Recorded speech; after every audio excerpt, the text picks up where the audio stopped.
नमस्कार दोस्तों, अपनी पाठशाला चैनल पर आप सभी का हार्दिक स्वागत है। तो मित्रों, कैसे हो आप सभी।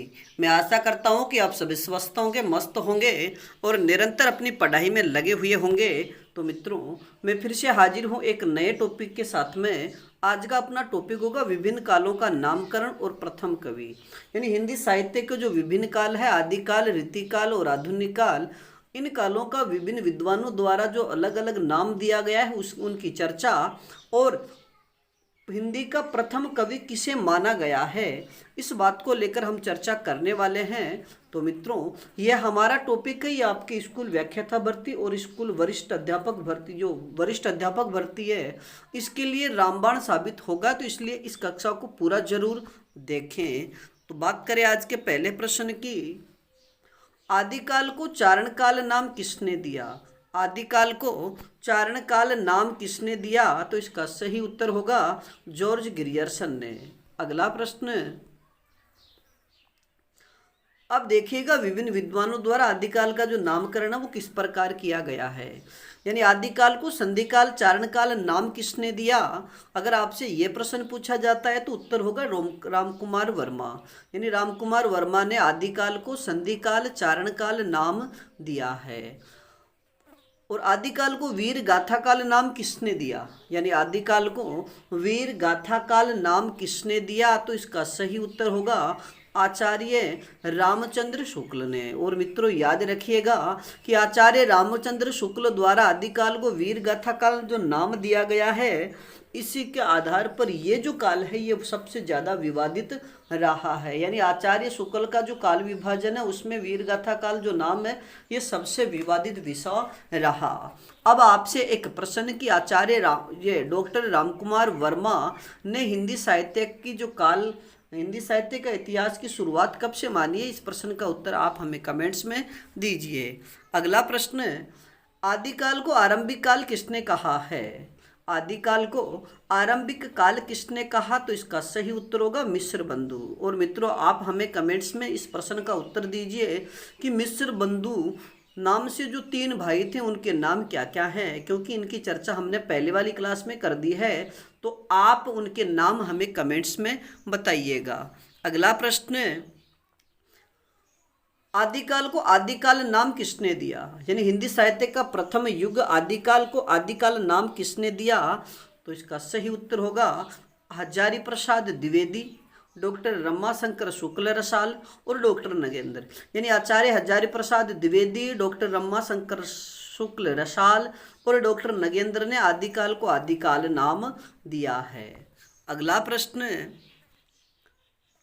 बीज वपन काल, यानी आदिकाल को बीज वपन काल नाम किसने दिया, तो इसका सही उत्तर होगा महावीर प्रसाद द्विवेदी। मित्रों, याद रखिएगा एक तो इनके नाम और एक इनके नाम देने वाले जो विचारक हैं उनको, क्योंकि ये कूट भाषा का प्रश्न भी पूछा जा सकता है, सीधा प्रश्न भी आपसे पूछा जा सकता है, फिर कौन सा असंगत है यह भी आपसे पूछा जा सकता है। इसलिए सभी का काल विभाजन का एक तो जैसे बीज वपन काल किसने दिया, महावीर प्रसाद द्विवेदी ने।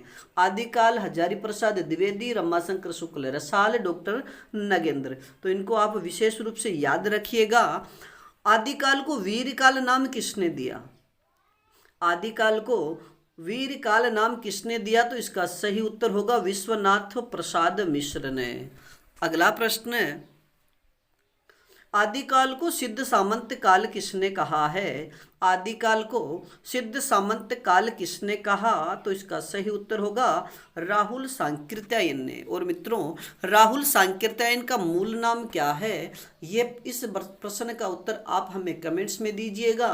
और आपको बता दें कि राहुल सांकृत्यायन को महापंडित की उपाधि भी दी गई थी, क्योंकि इन्हें विभिन्न भाषाओं का ज्ञान, अनेक भाषाओं का ज्ञान होने के कारण इन्हें महापंडित भी कहा जाता है।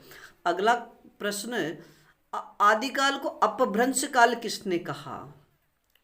आदिकाल को अपभ्रंश काल किसने कहा, तो इसका सही उत्तर होगा डॉक्टर धीरेन्द्र वर्मा और डॉक्टर बच्चन सिंह ने। अगला प्रश्न।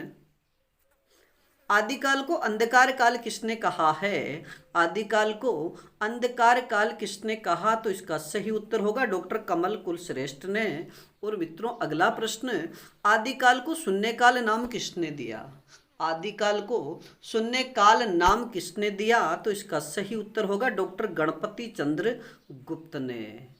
अगला प्रश्न, और आदिकाल को पुरानी हिंदी यानी आदिकाल को पुरानी हिंदी किसने कहा है? तो इसका सही उत्तर होगा चंद्रधर शर्मा गुलेरी ने। अब बात करें आज के अगले प्रश्न की। आचार्य शुक्ल ने रीतिकाल की समय सीमा क्या मानी है? आचार्य रामचंद्र शुक्ल ने रीतिकाल की समय सीमा क्या मानी है? तो इसका सही उत्तर होगा विक्रम संवत 1700 से विक्रम संवत 1900 तक। अगला प्रश्न, अब अगला प्रश्न है विभिन्न विद्वानों द्वारा रीतिकाल का नामकरण यानी विभिन्न विद्वानों द्वारा रीतिकाल को क्या क्या नाम दिया गया। अगर सबसे पहला प्रश्न कि रीतिकाल को अलंकृत काल किसने कहा है? रीतिकाल को अलंकृत काल किसने कहा है? तो इसका सही उत्तर होगा मिश्र बंधुओं ने। अगला प्रश्न, रीतिकाल को कलाकाल किसने कहा? रीतिकाल को कलाकाल किसने कहा है? तो इसका सही उत्तर होगा रमाशंकर शुक्ल रसाल ने। अगला प्रश्न, रीतिकाल को श्रृंगार काल किसने कहा है? मित्रों ये श्रृंगार है ना, टाइपिंग में सही नहीं लिखा जा रहा था, श्रृंगार लिखा जाएगा सीधा, इसमें ये रह नहीं आएगा, यानी श्रृंगार शुद्ध रूप से ऐसे लिखा जाएगा। तो श्रृंगार काल को यानी रीतिकाल को श्रृंगार काल नाम किसने दिया? तो इसका सही उत्तर होगा डॉक्टर विश्वनाथ प्रसाद मिश्र ने। आचार्य हजारी प्रसाद द्विवेदी ने रीतिकाल को श्रृंगार काल कहा है। अगला प्रश्न, रीतिकाल को रीतिकाल नाम किसने दिया? रीतिकाल को रीतिकाल नाम किसने दिया? तो इसका सही उत्तर होगा आचार्य रामचंद्र शुक्ल ने। अगला प्रश्न, रीतिकाल को रीति श्रृंगार काल किसने कहा है? रीतिकाल को रीति श्रृंगार काल किसने कहा? तो इसका सही उत्तर होगा डॉक्टर भागीरथ मिश्र ने। अब बात करें आज के अगले प्रश्न की। विभिन्न विद्वानों द्वारा आधुनिक काल का नामकरण यानी विभिन्न विद्वानों द्वारा आदिकाल को जो नाम दिया गया है, हम उसकी बात करें तो आदिकाल को सर्वप्रथम यानी आदिकाल को गद्य काल किसने कहा है?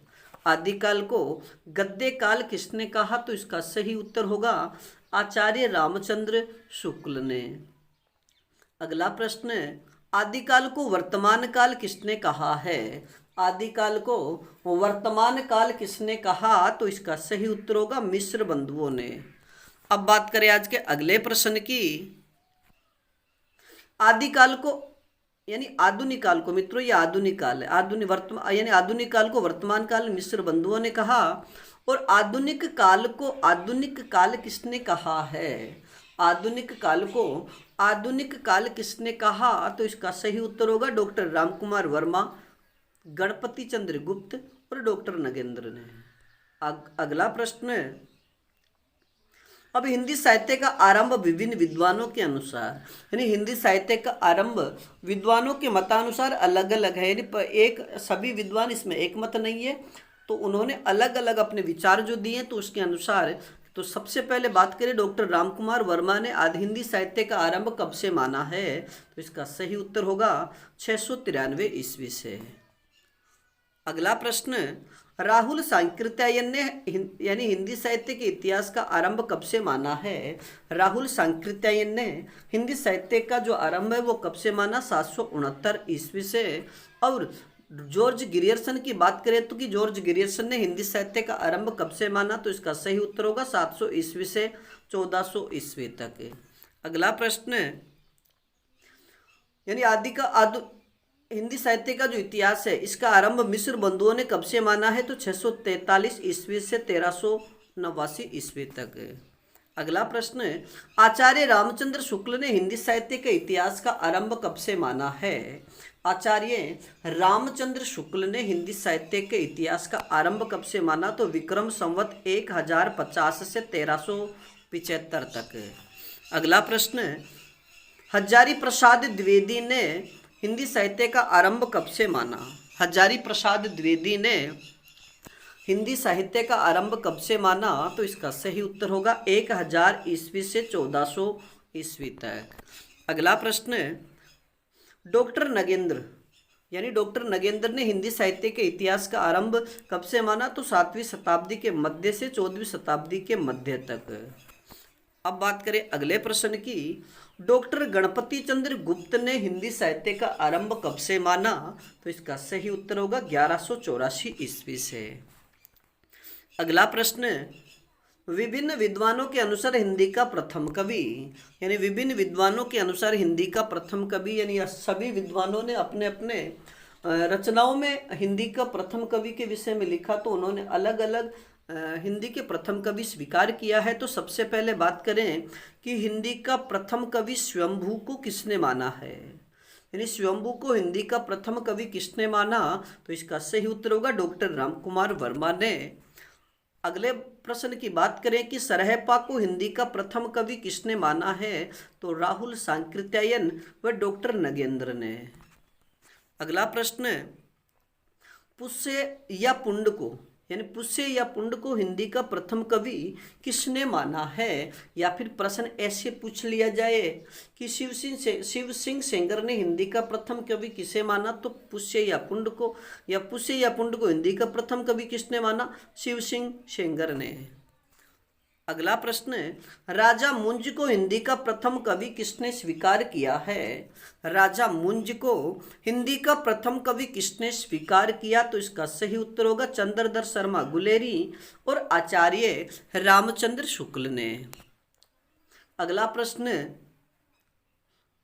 यानी अब्दुल रहमान को हिंदी का प्रथम कवि किसने माना है? अब्दुल रहमान को हिंदी का प्रथम कवि किसने माना है? तो इसका सही उत्तर होगा हजारी प्रसाद द्विवेदी ने। अगला प्रश्न, शालिभद्र सूरी को हिंदी का प्रथम कवि किसने माना है? शालिभद्र सूरी को हिंदी का प्रथम कवि किसने माना? तो इसका सही उत्तर होगा डॉक्टर गणपति चंद्र गुप्त ने। अब बात करें आज के अगले प्रश्न की। विद्यापति यानी हिंदी का प्रथम कवि किसे माना गया है?